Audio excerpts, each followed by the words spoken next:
Friends ఈ వీడియోలో plinth beam వేసిన తర్వాత మట్టి ఎలాంటిది నింపాలి, అలాగే బెడ్ ఎలా వేసుకోవాలి, పిల్లర్స్, మెట్లు, వీటికి సంబంధించిన డీటెయిల్స్ ఈ వీడియోలో చెప్తాను. అలాగే ఇంతకుముందు ప్లింత్ బీమ్ వేసే సమయంలో తీసుకోవాల్సిన జాగ్రత్తలు కూడా మన ఛానల్లో వీడియోస్ ఉన్నాయి. ఇవే కాకుండా స్టెప్ బై స్టెప్ కన్స్ట్రక్షన్ సంబంధించి అన్ని వీడియోలు మన దాంట్లో చూస్తే మీకు కన్స్ట్రక్షన్ చేసే సమయంలో ఎంతో ఉపయోగపడతాయి. ఓకే ఫ్రెండ్స్, ఇప్పుడు ఏంటంటే ప్లింత్ బీమ్ వేసిన తర్వాత మట్టి నింపుతాం కదా, ఆ మట్టి ఏంటంటే ఎప్పుడు మంచి మట్టి నింపుకోవాల్సి ఉంటుంది. అంటే మురుము మట్టి లాంటిది నింపాలి. చాలామంది ఏం చేస్తారంటే చెత్త చెదారంతో కూడిన మట్టిని నింపుతుంటారనమాట.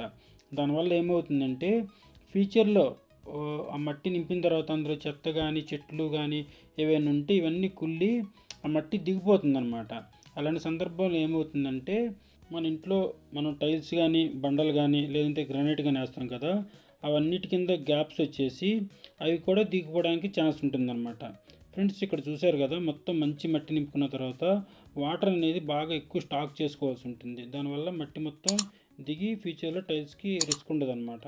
అలాగే మన స్లాబ్ హైట్ 10 ఫీట్ ఉందనుకోండి, 9 ఫీట్ పిల్లర్స్ పెట్టుకొని పోసుకోవాల్సి ఉంటుంది. లేదు ఒక 10.5 ఫీటు మనం హైట్ పెట్టుకోవాలనుకుంటే కనుక 9.5 ఫీటు పిల్లర్స్ హైట్ పెట్టుకోవాలి.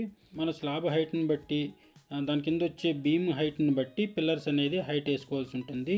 ఇక్కడ చూస్తే మీకు క్లియర్గా తెలుస్తుంది. మనం మొత్తం 4 to 5 ఇంచెస్ మొత్తం మట్టి లెవెల్ చేసి దానిపైన 100 mm బెడ్ వేస్తున్నాం అనమాట.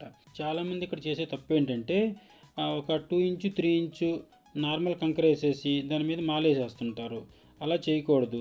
ఎందుకు ఫౌండేషన్ గురించి ఇన్నిసార్లు నేను చెప్తున్నానంటే, ఒకవేళ మొత్తం కన్స్ట్రక్షన్ అయిపోయిన తర్వాత కానీ టైల్స్ కానీ బండలు కానీ లేదంటే గ్రానైట్ కానీ దిగింది అనుకోండి, అప్పుడు ఏం చేయాలి, మళ్ళీ మొత్తం పీకి మళ్ళీ మొత్తం వేయాల్సి ఉంటుంది. అందుకనే ఇది ఎట్టి పరిస్థితుల్లో కన్స్ట్రక్షన్ చేసే సమయంలోనే జాగ్రత్తలు పాటించినట్లయితే మీకు ఫ్యూచర్లో టైల్స్ దిగడానికి ఛాన్స్ ఉండదు.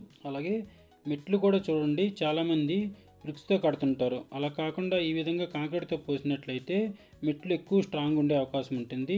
అలాగే ఫ్రెండ్స్, ఈ మెట్లు గురించి ఈసారి ఒక సపరేట్ వీడియో చేస్తాను. ఈ వీడియోలో నేను చెప్పిన ఇన్ఫర్మేషన్ మీకు నచ్చింది అనుకుంటున్నాను. ఒకవేళ మీకు ఏదైనా ఇంకా డౌట్ ఉంటే కింద కామెంట్ రూపంలో మాకు తెలియజేయండి. అలాగే లైక్ చేయండి, మీ ఫ్రెండ్స్ అండ్ ఫ్యామిలీ మెంబర్స్కి షేర్ చేయండి. అలాగే అందరూ సబ్స్క్రైబ్ చేసుకోండి ఫ్రెండ్స్. Okay friends, bye.